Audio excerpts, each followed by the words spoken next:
थाने crime branch unit 1 ने बस यात्रियों और राहगीरों की कीमती सामान चोरी करने वाले एक सक्रिय गिरोह का भांडाफोड़ किया है। पुलिस ने इस कार्रवाई में 4 आरोपियों को गिरफ्तार कर उनके कब्जे से सोने के आभूषण, मोटरसाइकिल, आधार कार्ड और अन्य सामान बरामद किया है। पुलिस के अनुसार आरोपियों के खिलाफ थाने मुंबई, नवी मुंबई और पुणे में दर्ज कई मामलों का खुलासा हुआ है। इस कार्रवाई को थाने पुलिस की बड़ी सफलता माना जा रहा। थाने क्राइम ब्रांच यूनिट 1 ने बस यात्रियों और राहगीरों को निशाना बनाकर चोरी करने वाले एक सक्रिय गिरोह का भांडाफोड़ किया। पुलिस ने 4 आरोपियों को गिरफ्तार कर उनके कब्जे से सोने के आभूषण, मोटरसाइकिल, आधार कार्ड और अन्य सामान बरामद किया, जिसकी कुल कीमत 52 लाख रुपए से अधिक है। जांच में सामने आया कि आरोपियों के खिलाफ थाने मुंबई, नवी मुंबई और पुणे में चोरी और जेब कतरी के 24 मामले दर्ज हैं। पुलिस का कहना है कि इस कार्रवाई से कई लंबित मामलों का खुलासा हुआ है और आगे की जांच जारी है। पुलिस ने लोगों से सार्वजनिक स्थानों पर अपने कीमती सामान की सुरक्षा को लेकर सतर्क रहने की अपील की।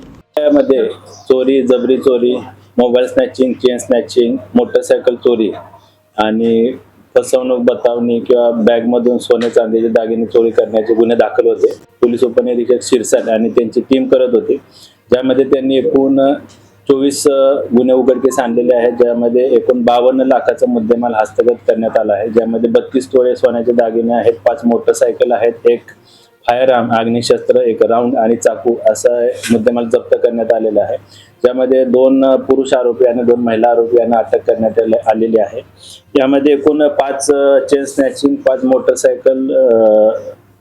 मोटरसायकल चोरीचे गुन्हे, 4 मोबाईल स्नॅचिंग, एक फायरआर्म आणि इतर 9 चोरीचे गुन्हे असे एकूण 24 गुन्हे उघडकीस आलेले आहेत, ज्यामध्ये सईद खान आणि स्वप्नील माधवानी या 2 आरोपींना जबरी चोरी, मोबाईल स्नॅचिंग, चेन स्नॅचिंग मध्ये अटक करण्यात आलेली होती।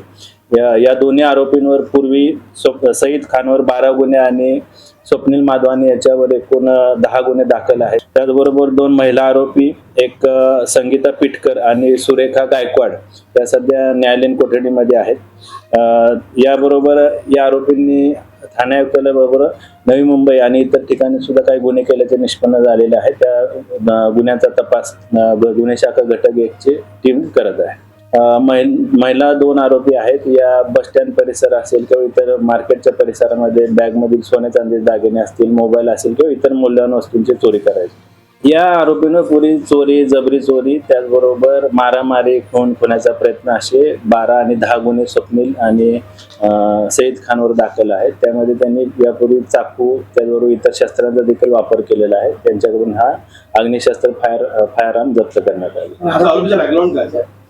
सईद खानवर एकूण 12 गुन्हे दाखल आहेत यापूर्वीचे, चोरी, जबरी चोरी, मारामारी, खुनाचा प्रयत्न आणि स्वप्नील माधवानीवर 10 अशाच प्रकारचे गुन्हे दाखल आहेत।